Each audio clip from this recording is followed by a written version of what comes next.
Mtazamaji wa INKA TV na kusalimu kutoka mahali popote ambapo unatuangalia kutoka sijui jioni ama asubuhi ya leo. Tuko bado katika Nakuru County. We're still in Nakuru County trying to bring you interesting stories from this area. And especially today we are in Morogi area. Inaitwa Morogi, nimeambiwa Nakuru East constituency. Hii area iko karibu na wale watu wa Nakuru wanajua free area. We are just nearby there. Nataka leo kuingia niongee na kijana mmoja ambaye kuna very interesting story. Huyu kijana sana sana kwa hii area anajulikana kama Mandevu. Mandevu has a nice story to tell us. It's kind of inspirational. Pia I know people watching will learn something from him. Hii maisha ya ghetto, youth go through a lot. There are so many challenges that we go through, especially peer pressure, kuna drugs, kuna crime, so many things involved when you grow up in such a setup. Mandevu has a story.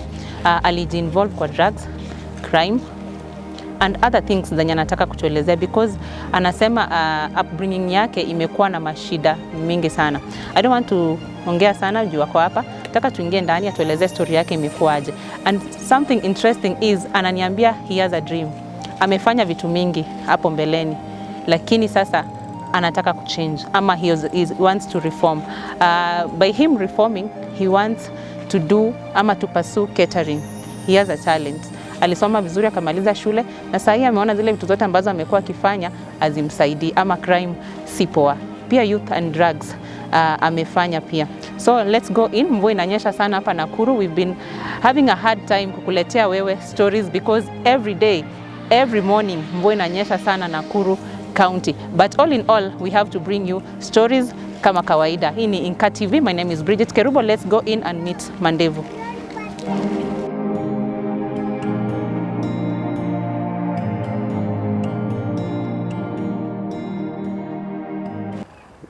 Kwa successful wenye nilinyonga nikanyonga na sikuwa nyonga vibaya, ni ile tu utabidi umenipatia juu sina.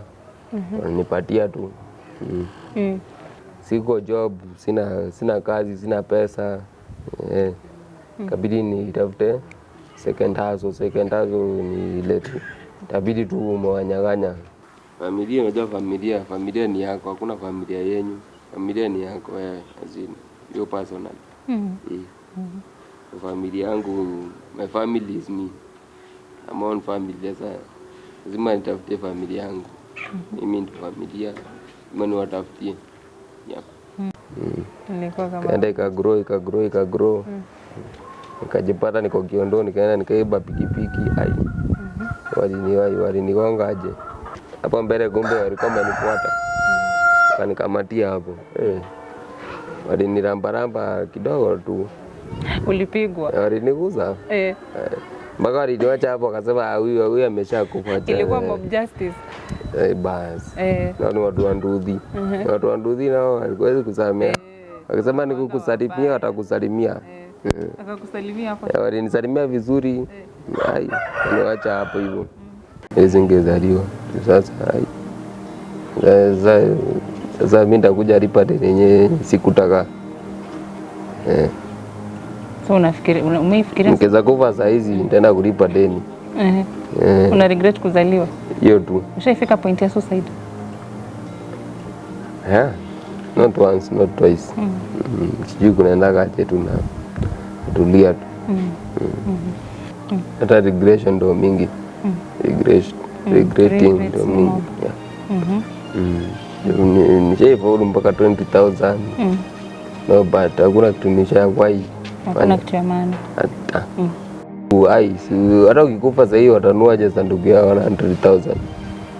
Mpenzi mtazamaji, karibu tena. Tunaingia venye nilikuelezea hapo tukianza introduction. Nataka kuongelesha anaitwa David Waweru aka Mandevu ama ni Madefu. Unaipronounce Waweru Lomongle. Aka yako huko kwa mtani? Madefu. Nataka kuongelesha Madefu. Akona a very amazing story here that we want to share with the youth. Especially kama kuna youth anatuangalia pale nje. Mnajua life ya ghetto si rahisi hivyo sana. People get involved in so many things. Kuna drugs, kuna crime. There's so many things that zinafanyanga youth wavie from the right direction, wanapotea kidogo. But leo Kwanza jana, siku ya jana tulikuwa hapa, we talked with so many people, so many youth who are in this area ambao wamekuwa involved kwa crime, kwa mambo ambayo si mazuri. But now they are open, they are willing to change. That's why we come here to do this story so that we inspire wewe mwenye unatuangalia pale nje, learn from them. Maybe sometimes unapitia zile shida zenye wanapitia, umegrow up kwa area kama zao, unaonanga ni kama there is nothing you can do. Kwanza unemployment in Kenya sasa iko on a high rate kabisa for us youths. So there's something else we can do. Crime does not pay. Drugs pia unajua mwisho wake zinaelekeanga wapi. So without further ado, I don't want to talk much because today we are here to listen to Madefu. Sijui kama nimepronounce vizuri because I'm not from this area. Ntuve tena bantu ba INKA, lakini leo tuko Nakuru County. Let's listen to him. Atuelezee, take us through your story tu pole pole mpaka saa hii. Alafu kitu ulinibamba, uko na dream, kuna kitu unataka kufanya. Apart from you doing all these things kuanzia mwanzo zenye si poa. So karibu sana. INKA TV. Tumepata setbacks kidogo tukianza, lakini it's okay. Tunaendelea. Mvua pia inanyesha lakini tuko sawa. Tumekaribishwa kwenu. Karibuni nyumbani. So far so good. Yeah. Wenye meambiwa unaitwa Wawero. Yes. Yeah. Na Wawero amezaliwa wapi? Amezaliwa hapa ndo nyumbani. Hapa ni wapi? Hapa ni Homa Morogi. Inaitwa Morogi. Sasa hii ni Madaraka. Inaitwa Madaraka. Yeah. Okay, hii area inaitwa Madaraka. Iko karibu na free area. Iko free area. Hapa ni free area ndani. It's a village. Okay. Yeah. Morogi is a village in free area. Yeah. Yes, hapa ndio umezaliwa. Uko ngapi kwenu Wawero? Tuko waine. Aine. Baba aliwaambia jana kuna sena wawili, jana wawili. One down, kijana moja chini, msichana moja chini. Sasa nibaki mimi na msichana moja. Chini kunamaanisha walipasi. Yeah. Okay. Sasa hii mko ngapi? Sasa mbaki wawili. So Wawero, nataka take us through your story pole pole. Growing up, maisha imekuwa aje? Shule ulisoma vipi? Ya kuendelea tu. Mimi nimelelewa poa. Siwezi lalamika. Nimelelewa poa. As you can see, yuko abaya sana. Tuko fiti ile. Nimesoma primary, nursery, secondary. Nasoma wapi primary? Primary nimesoma tu hapa Lion Hill. Yeah. Ukaenda high school? High school tu hapo tu kando. Ili Crest. Just 2 minutes nilikuwa shule. So sikuwa na stretch sana ndo nifike shule. Nilikuwa tu niko na moja niko shule. Yeah. Okay, so ulisoma vizuri primary, high school pia ukamaliza vizuri, huko na shida yoyote. Okay, sasa kuna hiyo story yenye uko nayo, ulianza aje? Najua uko na a lot to tell us. So after high school sikupewa certificate. I had a dream ninge catch up, ninge soma kidogo, ningetumia hata kama niyo help. Ningeenda hapo mbele kidogo, lakini juu ya certificate ilibaki hapo shule. Okay, walikuwa wanalipa, mzazi alikuwa analipa half the amount na msaada. Can't remember, child discovery walikuwa wanalipa half the amount. So kafika mahali wakasimama kulipa, sasa ikabaki mzazi ndo analipa half the amount hivyo. Sasa deni ikabaki, ikafika mpaka 20,000 and something. Sasa certificate ikabaki huko. So nilikuwa na hiyo dream, ningechukua certificate, ningetumia hata kama ni help, ningepursue hapo mbele kidogo. Yeah. Nilikuwa nataka nifanye hata kama ni catering. So ulimaliza high school bila kutumia drugs, primary bila kutumia drugs, because naelewa life ya ghetto venye inakuanga, kuna kuanga na peer pressure, kuna kuanga na bad company. Au kutumia. So ulianza aje? Nilikuwa tu over sudden, I can't tell you. Sijui hata vile nilianza, nilijipata tu. Sema tu ni maanko tu. Niambia uvute sigara, naambia hapana, mimi ndo nitaanza, siwacha nivute tu. Hiyo kando pia pressure ama nini. Nilijipata tu yani nimekuwa consumed juu. Sasa kama ngako anavuta sigara na kunywa pombe, wewe ni nani sasa? Mizinge kati ati ni waangalie ati kwani hata mimi nitumie tu. Ukaanza kutumia juu mlikuwa mnakaa naye. Sasa tulikuwa naishi nao, ikabidi tu nimejipata. Hapo wakati ulianza kutumia hizo sigara, ulikuwa miaka mingapi? 19 years. I'm guessing 19. Hapo 19 years wakati umemaliza high school. Nishamaliza high school. Okay. Tunakusikiza bado. Kaingia nikaanza kutumia hizo vitu nini. Life ikaenda ikakuwa ni noma, sasa ni noma kabisa. Sasa ikakuwa ni noma, ikabidi siko job, sina kazi, sina pesa. Ikabidi nitafute second hustle ni ile tu. Itabidi tu umewanyang'anya. Ni kuchukua, sio kunyang'anya, ni kuchukua tu machongo. Ni kuchukua tu. Hiyo unajua kuamka siku moja tu Waweru ukasema acha nianze kuchukua. Ni nini ilikutrigger mpaka ukaona sasa life mali imefika, siwezi earn from anywhere else, because unaona wewe ni kijana mdogo, hata unaweza fanya, kuna mjengo, kuna hizi vibarua huko unaweza fanya. Nini ilifanya mpaka ukasema sasa hapa lazima niingie kwa crime? Okay, mimi siwezi fanya mjengo, siwezi fanya kazi ya vumbi. Sasa ukiona macho yangu siwezi fanya hiyo kazi, so nimejaribu kazi mingi, nimepewa hizo za vumbi nini, nikabidi tu nikashindwa kufa. Sasa nikaona tu the other only way ni kuchukua tu juu. Sasa mimi yangu hata kutoka since class 6, 5, hapo 7 ilikuwa mimi nilikuwa nataka tu nifanye catering. Hapo ndo ulikuwa umefikiria tangu kitambo unataka kuanza? Ever since. Hata saizi mimi nikakupikia utakuwa tu amazed. Kupika tu mimi napenda kupika. Na hakuna mtu nishapikia ka regret. Nasema perfect. So hivyo nikaanza kuenda hivyo mlima, nikawashika 2 watatu. Kakuwa successful, wenye nilinyonga nikanyonga, na sikuwa nyonga vibaya, ni ile tu utabidi umenipatia juu sina. Nipatia tu. Hiyo mlikuwa mnatoka mnaenda za group, mnaenda kuchukua venye umesema inaitwa kuchukua. Tunaenda hivyo mlima tu. Ile tu leta, si mambo mingi, ni urete. Nashika mmoja kwa 2 watatu. Napata hata kama ni so 3 yenye kutu apata tu. Like kitu nataka nielewe, ama hata mtu anaangalia saa hii anajiuliza like hiyo jani yako ya kwanza juu unajua uwezi amka tu asubuhi useme wacha nianze kuchukua sasa.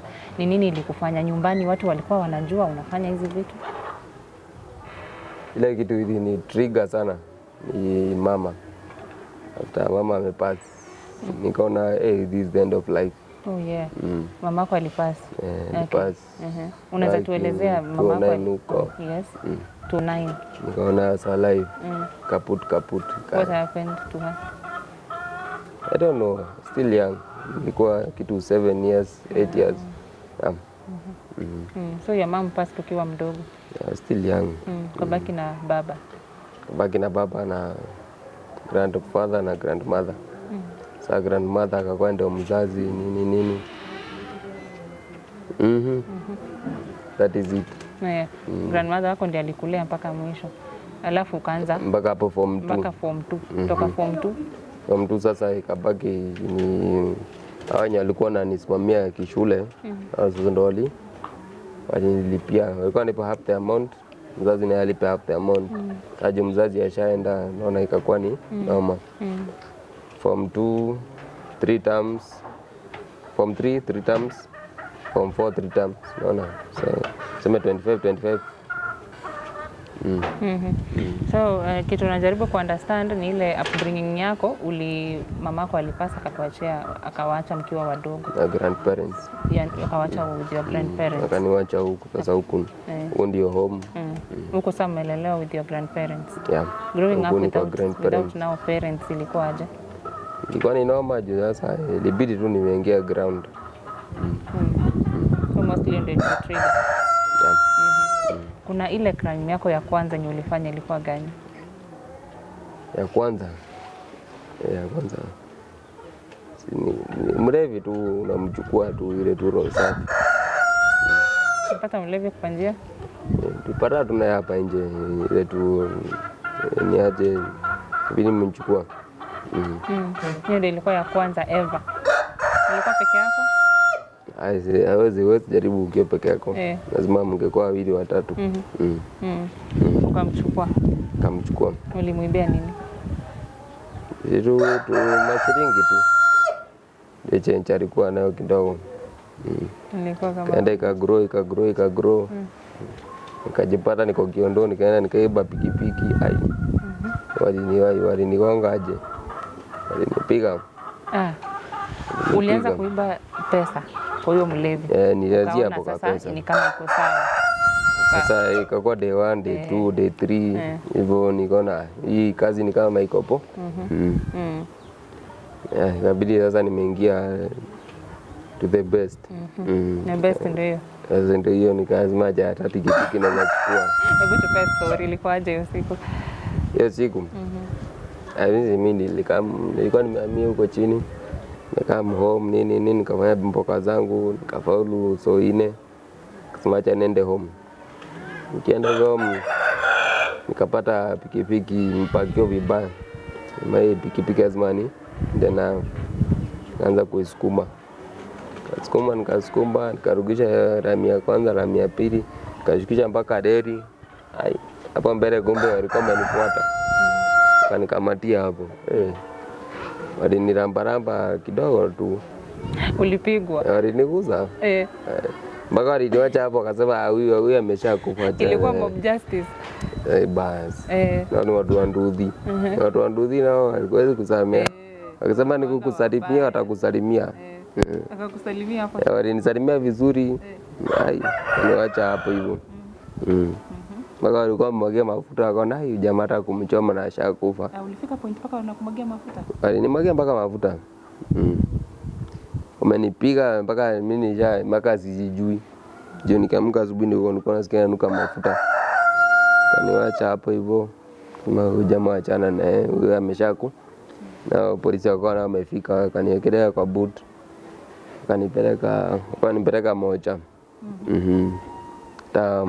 Mjomba wangu alikuwa kuja kunitafuta huko Mocha. So umepelekwa Mocha na uko alive? Si sasa kunipeleka nipeleka Casualty nikapelekwa sasa Casualty wakaona huyu jamaa bado wako. Wakanipeleka hapo sijui nifanywa nini, nikapelekwa ward.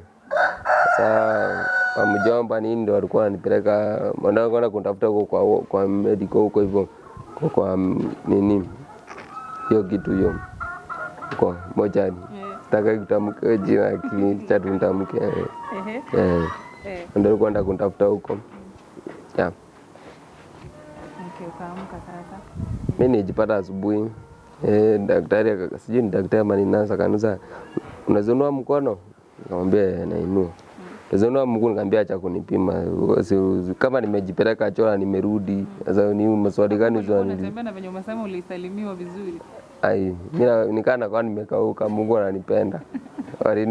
Kuniguza waliliguza tu. Niramba. Ndio hakunikunja mali. Okay, sasa ulipona later. Si hata siku 3 nikakuwa dismissed. Karudi base. Karudi home. Na bado kuanzia hapo hiyo ndio ilikuwa yako ya mwisho. Siwezi taka kurudia. Nilishika masikio juu sasa kama hiyo hapana. Siwezi taka. The feeling I had.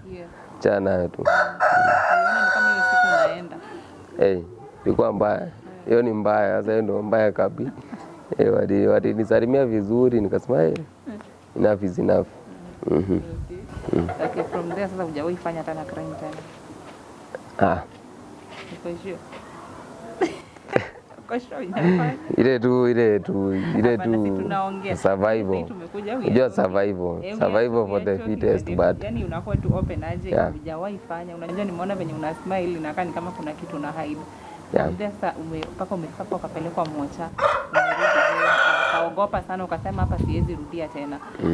What happened sasa next? So, sini back in the 2021, said to go 2023. So, sini niko na 2 years hapo. So, ile tu survival tu. Ile tu kadogo lakini ile sio wizi hiyo kubwa crime. Unajua kuna crime, crime. Kuna wizi ndogo na kubwa. Kuna kawizi kadogo hai. Kadogo ni kagani. Ukikaa umezubaa kadogo yako ni kadogo. Lakini hiyo kubwa ni crime. Hiyo ya kuzubaa ni kama kuchukua phone ama. Phone si hiyo ni nyembamba tu. Hiyo umezubaa. Hiyo unachukua tu. Ili nikwambie pole baadaye. Lakini wizi kubwa nduthi yako imezubaa. Gari yako iko hapo, mataa naweza chukua hiyo taa nipite nayo. Ning'oe mlango niende nayo, unaona vitu kama hizo. Unang'oa ni mlango ya gari unaenda nayo? Si ndio, ziko na nini? Unafungua tu maspana pole tu.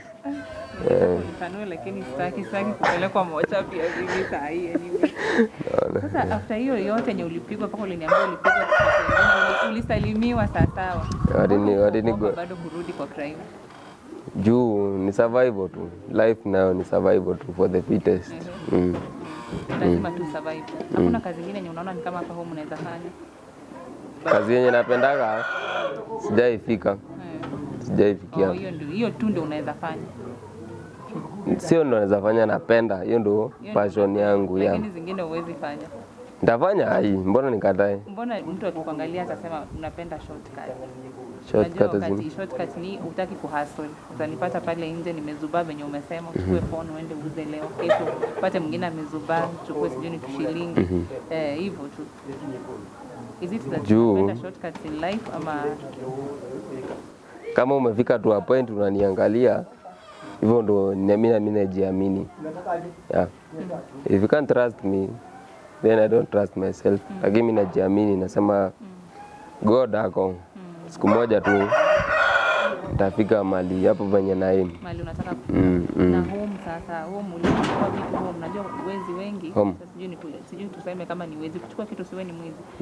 Home uliwahi chukua vitu kutoka nyumbani? Wizi nayo inaanza nyumbani. Si ndio unajua wizi inaanza nyumbani. Mtu anaanza nyumbani ndiye anatoka nje. Ni uliwahi chukua tu vitu nyumbani? Sijaichukua. Nilikuwa natumwa. Nikitumwa endea pesa fulani nakula aje. Nani alikuwa nakutuma? Si ni babu. Babu ananiambia endea pesa fulani pale hivyo. Endea 3000 nakula 500.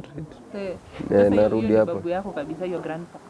Alikuwa anakutuma legit aenda uchukue ama alikuwa anakuambia ende uibe? Yake. Endea hii ni pesa yake. Endea 3000. Nilete, namletea 25, naambia 500 imepotea. Sasa inakuwa tena ni vita. Sasa mpaka hiyo vita nayo ilianzaga nyumba. Watu walinikausha. Mimi pande yangu mimi nimekauka. Mimi pande yangu nimekauka. Sasa hiyo ski huwezi feel. Nimekauka. Okay. Hapo sasa ni nyumbani hujaichukua kitu yoyote nyumbani? Nyumbani hawajazuba uchukue kitu? Bado. Okay. Before tuingie story nyingine hata ya drugs, tulimaliza hii story yako ya a crime before we even go to what you want to do now in life. Hiyo crime mlikuwa mnacommit, I know it's not easy. Unajua sasa hata mimi ukiniambia sasa nichukue hiyo kuku hapo itasweta hapa vibaya sana. Sioni hata kama nitafika huko. So kuna hiyo process. Mlikuwa mnapanga aje kama hiyo siku unaenda unasema uko milimani pale nje. Unaenda kunini watu kuwapiga ngeta, inaanzanga aje? Take us through the process. Haina mpango. Haina mpango. Mbele aje tupande hivi majuu tunapanda. Si ndio ule fala. Tunakuchukua hapo dakika 0. Hakuna ati yeye na kazi. Sasa unapangiwa nini? Tunaenda huko. Hakuna ati kesho. Si ni za hiyo. Ni hiyo time. Si ndio wewe ndio sisi tumeshafika. Kuchukua tu roho safi tu. Mambo ni mbili, tukupige ama tupatie. Inabidi umetupatia tu. Sasa si unataka kupigwa basi. Unataka kupigwa ama utatupatia roho safi. Inabidi umetupatia tu. Si kuna wale watu wenye kuna watu. Unajua pata mtu kuna watu. Watu wanaogopa. Kila mtu ni muoga. Hata mimi ukikuja unipate iko na mbaya, mimi nitasema chukua tu. Mostly crimes mnafanyanga sana. Every time is the best time. Hakuna every time. Siku Mimi kwanza biashara usiku sitakagi, mimi nataka mchana. Tukiangalia na hivi tunaonana. Sitakai biashara usiku. Usiku ni mbaya. Umewahi? Hata ndo nipigo huko nilipiga usiku. Sasa biashara zangu za usiku sitakagi. Nataka mchana tu tunaonana hivi live face to face. So ni job pia unatoka mchana unarudi usiku kwa nyumba. Exactly. Mimi nataka biashara za mchana. Sitakai usiku. Umewahi bia mtu mwenye ako very close to you? Maybe relative, ukafeel ni kama nilimkosea. The first one. Kwa class 8. Alikaa mgeni, kalala huko kama alikuwa dem kama yeye. Sasa kalala. Simu kalala kwa charging. Ameweka simu kwa charging amelala. Mimi nimesota I think was class 8 hapo. Kabidi tu nimepita nayo. Ukachukua. Alafu kesho yake. Kuna regret. Nilienda nikamwambia pole. Ulikuja confess later? Yeah. Ndio mtu mwenye ulibia closet mwenye unafeel. Huyo tu nilimwambia hata kama alinisamea bado na feel au kitu sikufanya poa. Na kuna any regret hapo kwa crime maybe kama umesema ukiresist kuna watu wenye unakuja umiza mtu sio that much. Maybe coffee, ngumi, nitule tu vitu tudogo tu. Kill someone? Bado. Hata mtu sijaing'oa meno. Sijaing'oa hata mtu meno. Coffee tu maybe mpige ngumi. Maybe coffee, ngumi. Yes, we are still following hii story ya madefu hapa, David Waweru. Kutoka hapa Nakuru County. Ametuambia amefanya crime mingi sana mahali alianzia mpaka to a point of almost getting killed, but he's still here. Nasema bado ana hustle. That's why anachukua. Umeita kuchukua? Kuchukua tu. Ni kuchukua tu. Yani anasema ana kitu kingine ya kufanya. Hiyo ni ile ya upkeep yake kidogo. Still following his story. Umesikia venye watu wanafanya huku ghetto. Life is really tough. It's not easy outside here. But he wants to reform. So, umeniambia regret yako moja in life ni ya kuibia msichana mwenye alikuja kwenu. Alikuwa your relative? Auntie. And your aunt. Alafu pia hapa kwa street, umeikuwa na regret after umefanya crime? Yani watu kutembea tu. Unaonanga tu ni kawaida. Mani ukama tu. Ni kawaida tu. Ni kawaida tu, wananyang'anyako tu. Hata nisipowanyang'anya watanyang'anywa tu. Ni kama uzubaya saje. Nisipokuchukua utachukuliwa tu. Mimi ukinipata kwa barabara utanisamea. Usinichukue. Ukinipata napita hapa Morogi, hapo utakumbuka ni ule dem tulifanyanga na yeye story waambie mbogi yako atulieni. Maybe. Padefu, unaweza nichukua hapa kwa barabara? Nitakwambia ukae fiti, kaa fiti. Hapa ni Sizubai. Hapa ni Kongori. Hapa si town. Huko town ni Zuba lakini hapa ni ghetto bwana. Hujawahi shikwa na polisi? Au nijika. Ili Mungu anakuwa pande yangu. Mimi mpaka najireo mpaka na deni. Mimi najireo na deni. Mpaka sasa na deni na police station. Kumbe police station wanaandikishanga watu. Na sijui kama watasikia juu. Mpaka sasa wananidai. Unashikwa tena unatoka tu bado. Ni God. Sasa mimi wananiambia piga simu nyumbani. Najini unapigia nani? Baba na pesa ama yuko, ukai yuko. Nani? Kuna mtu wako. Sasa nitapigia nani? Mimi sina mtu wa kupiga. Wewe nifungie tu. Ukichoka na mimi utaniachilia. Nifungia hapo siku 3 4. Wanakuachilia tena. Hebu hata tunakudai 3,000, hivyo 2,000, hivyo tu. Ni sawa nitalipa. Mimi naenda tu. Unaachiliwa tena unarudi bado unaendelea tu crime. Sio kuendelea ni kujipata. Hii mambo ni kujipa. Unajipata? Mtu ni kujipata. Sasa aje Ndaranja ukiwa na kila kitu. Sasa ukininyang'anya mimi yenye naenda kununua nayo food, au feel vibaya? Hapana, siwezi kunyang'anya kila kitu. Nitakuachia kitu kidogo.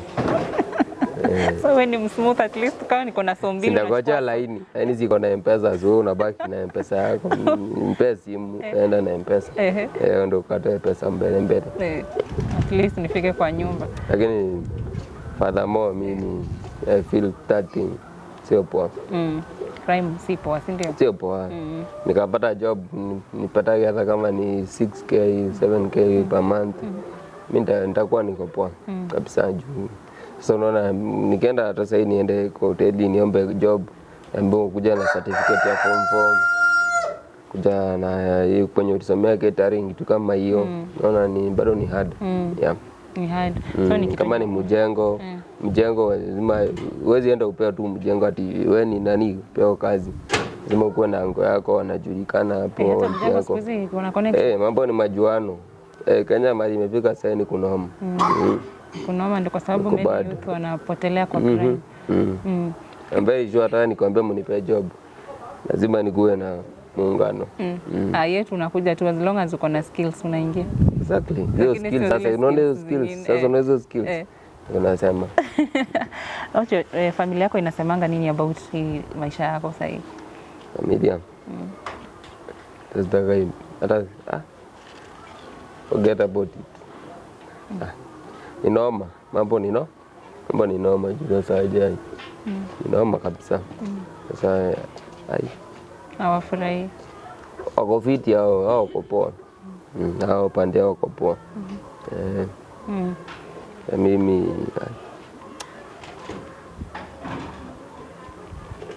Mungu ni mkuu. Mimi pande yangu God ni great. Yeah. But God kila siku naamka naambia Mungu mpaka umenipea siku nyingine najua God ako fiti na appreciate tu. Ni ile tu inabidi tu nimechukua lakini sitakagi ile tu aseme ni 5 jioni sijakula lunch naona tayari sasa tena njaa hapa. Tena nikikuone sasa itabidi nimechukua tu ile tu. No, si ati nataka ni ile tu it must. Nani inakubidi tu uchukue? Inakubidi uchukue. Inabidi tu sasa nisipo nitalala njaa. Nitafanya aje? Inabidi tu tumeongea tu. Nikuja nikwambie nipe utanipe. Wao wanakutegemea? Ya family. Ama kila mtu anaishi maisha yake. Nitegemea. Hata wanajua hizi. Nitegemea hata ndio bidii nimewachukua tu. Hizi nitegemea hata wakae tu maisha yao. Sijui mbona it's not funny but it's not funny. I know it's not funny but napenda venye uko open una explain story yako because si wewe peke yako. Actually so many things are happening. Hao wako poa, wako fiti kabisa. Wako fiti hawana shida. Wako fiti. Kama wako fiti unajua mtu anaweza shangaa mbona wewe unafanya hii crime if your family wako fiti. Juu wengi unasikianga wanasema wanaenda kutafutia familia zao. Yeah. Familia unajua familia ni yako, hakuna familia yenyu. Familia ni yako wewe azini. Your personal. Familia yangu, my family is me. I'm on family sasa. Lazima nitafutie familia yangu. Mimi ndio familia. Mimi watafutie. Yep. Uko single? Na nimesikia ukisema familia ni mimi peke yangu. Sasa acha nikuulize uko single ama uko na mtu? Ama umeoa? I had someone. Katoka mbio mbaya. Ulikuwa umeoa? Sikuwa nimeoa. Ulijipata umeoa? Mlikuwa mnaishi pamoja? Nikiwa form 3. Then what happened akatoka? Mtoto wenyewe. Ukiwa form 3? Kajaza mtoto wenyewe. Yeye pia alikuwa form 3? Alikuwa form 2. Mwezi yanga. Nikamwambia hapa lazima tafute pesa ndio. Bado I'm still young. Sasa ikakataa kutoka. Mpaka ulifikiria mtoe. Ni mkubwa saizi almost 2015 mpaka saizi ni almost 8 years. Ni mkubwa. Sasa nini ilimtoa? Naona ni kama ilikataa kutoka mkaanza family mkaanza kuishi pamoja. Ni yeye kutaka kutoa. Hakutaka. Wewe ndio ulikuwa unataka atoe. Sikuwa nataka kuruhusu police station. Toa hii kitu bwana. Ni kama alikula hiyo dhao yangu alikula. Mpaka ulimtafutia thao. Na uko form 3 ulitoa wapi thao? Hustling. Lazima utabidi umetafuta tu. Ama ulikuwa unachukua hiyo time? Sijui ilitoka wapi lakini ilipatikana tu hai. Back then mambo ilikuwa mbaya. Kampatia. Na sijui ulienda ukaenda aje akasema ati hii imeruka nini. Yeah. The baby girl. Very big. Yeah. Akakuja mkakaa na yeye kama amko. Kama mkaa na yeye. Meeting. Patana nitamtoi niaje fiti. So hujawahi oa, hivyo ilikuwa tu ni kama ni girlfriend ulikuwa naye mwenye ako na mtoto wako? Wala ni girlfriend ama ni children? Ni children. That's tuko shule sisi wote. Mlikuwa children lakini sisi wote ni children. As much as ni children si ni girlfriend. Kitu kama hiyo. Okay, uko na girlfriend sahi ama uko na mipango ya kuoa? Noma. Kazi. Mbona ni noma? Sasa niko noma. Unless niko fiti kilife. Sasa hivi haikuwa siwezi oa saizi. Hauwezi? Aje. Sasa mtoto wenyewe ndampe chakula gani? Zinikumbuza ndamuumiza. So heri hata usimlete. Haina haja. Acha tu wakae kwao. Nikae. Kila mtu kivyake. Mtu akae. So hakuna mtu. Hakuna wanastaki. Staki. Sasa tena unakaa tu peke yako kwanza ukijipanga. Hizi mbona watu wanasema kuoa ni noma? Kuoa imekuwa ni pesa. In case I get rich, naoa. Tana zoa William watatu.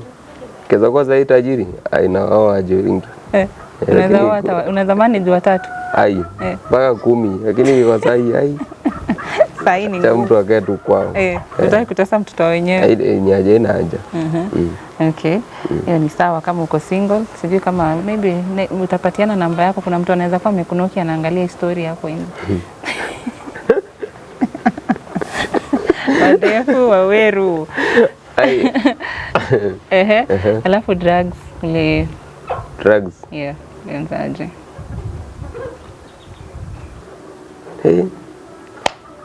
Alcohol. Na sigara. Hizo tu mbili. Hizo nazo ulianza aje? Sigara nilikwambia nilifunzwa na maanko. Alcohol tunazijui nianzaje. Vitu vingine mtu hujipata tu. Ni kama ni peer pressure. I don't know. Kama ni peer influence. Napata mabeshte wanakunywa pia wewe unabidi tu uungane na wao mtoke pamoja mwende. Ndio usifeel ni kama uko left out. Mostly ni kufit in by the way watu wengi wanaanzanga. Jaza rafiki yako anatumia. Unaona kofiti ameanza kucheka cheka uje wewe cheki unaona ni hata mimi nipige hata mimi niche. Hata usikie hiyo kitu yenye wanacheka pia wewe ucheke.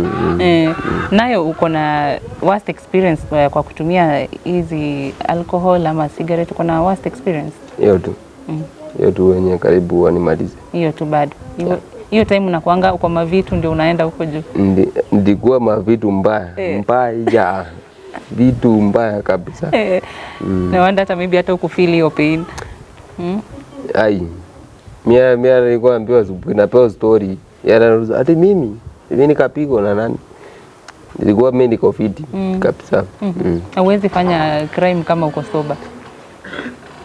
Rasta hiyo shughuli. Furthermore staki kuiba Sasa hii vitu umekuwa ukibattle nikiunderstand mali penye tumefikia story yako, kuna hiyo ya crime yenye umefanya for so long, alafu pia kuna alcohol. Na ni kama hii alcohol hata ndio ina influence paka mtu anaenda kufanya hizi vitu. Because sasa kama you are not working ama una stable income, lazima pia utafute juu uko upewi for free. So unaona lazima uende ununue. Kwa hii pesa ya yote yenye umewahi chukua pale nje, kuna kitu ya maana umeifanyia?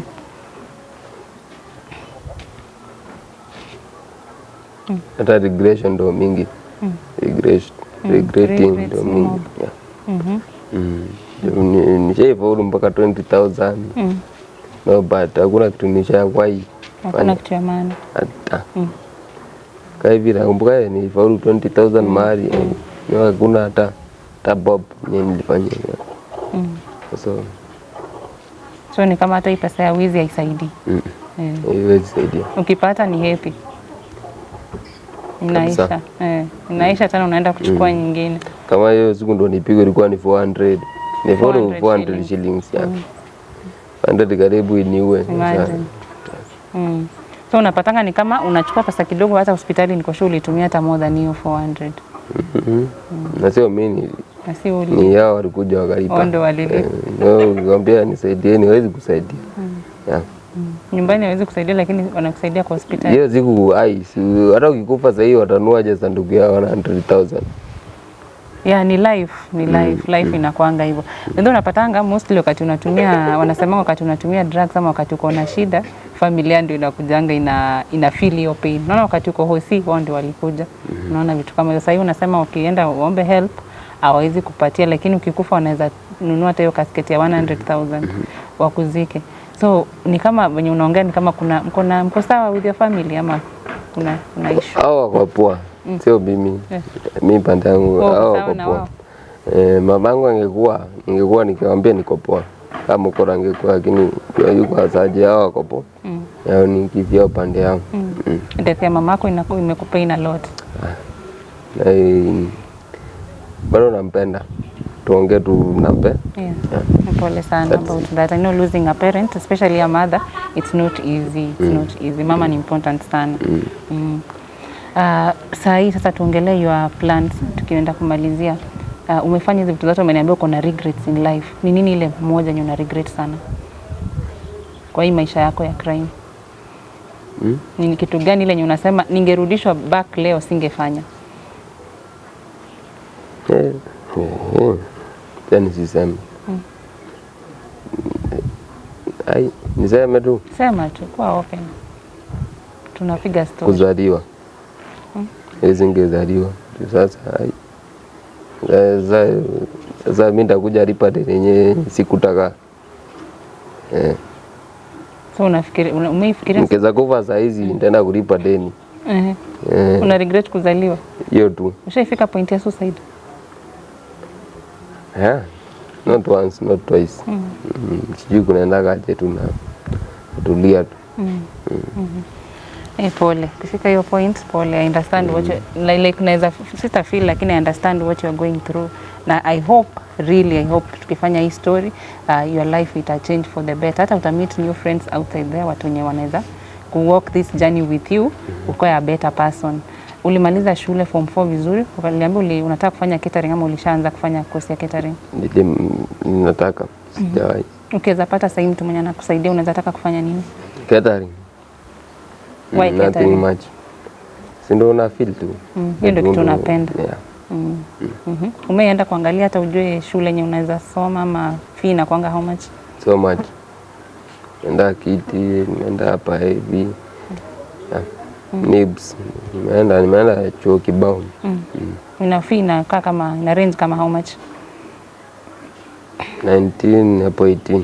19,000 per semester ama the whole course? The whole course. The whole course. So sasa hivi ukipata mtu akupatia 19,000 utaingia shule usome kabisa, utawacha crime kabisa. For sure kabisa. Hiyo ndio kitu yenye pesa ndio inakufanyanga utoke huko nje uende kufanya crime.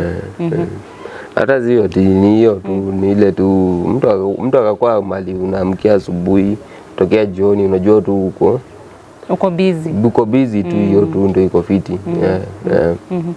Mniambia hata sasa ukinifikia mambo kuzuba huko utapili tu tumwachukua tu, no otherwise inabidi, lakini sasa tutawacha sasa. Sasa hii itabidi tutawacha kwa sababu sasa utachukua watu hapa nje, si ndio? Because hata wewe umeniambia ufanyi kwa kupenda, ni kitu una regret sana kupenda. So ukipata 19,000 umeangalia catering shule course huko Nakuru, naona ni kama 19 to 20,000 hapo utaingia shule. Unapenda kupika sana? Hiyo tu. Unaniambia sasa ukinifikia hata mimi tukaenda naweza hizi kupika na kutoa mbaya sana. Mimi utanitoa, najua hiyo nayo. Haina shida. Mimi utanitoa. Mimi ni wale watu wenye tunajua kupika tu rice, kuchemsha maji, chai, vitu tu simple kama hizo. So nataka kuchukua hii chance hii uongeleshe, kuna so many youth ukiangalia ndio kamera yako wenye wana do drugs ama wenye wako kwa crime bado na bado hawaoni kama hata wanaweza toka, venye wewe sasa una regret. Hebu talk to them. Okay. My youth wenye wako hapo nje, mimi Wawero, hizi vitu zitusaidii, tazidi kujikaza, tunajikaza. Yeah. So mimi nasema mimi najua hakuna mtu muizi, hakuna mtu anaweza kujua muizi. Ile tu kujipa.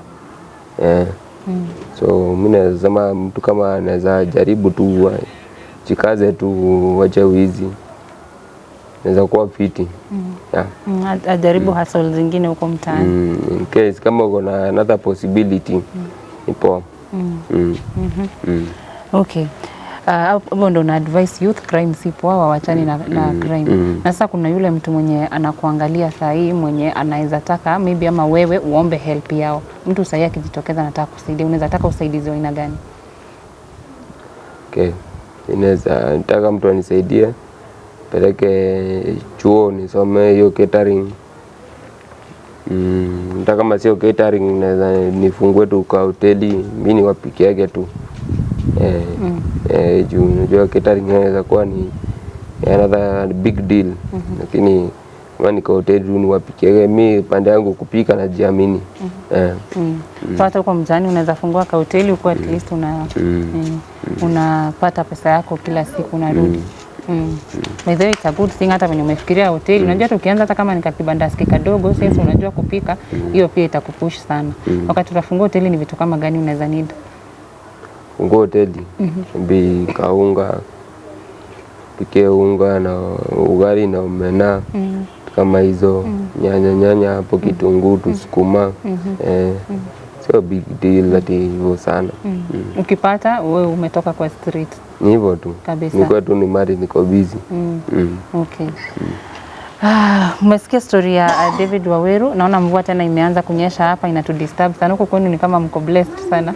Tunakuwa nimebarikiwa. Umebarikiwa kama kwetu Kisii pia mvua inanyeshanga sana hivi. So hapo ndo tamalizia story yake.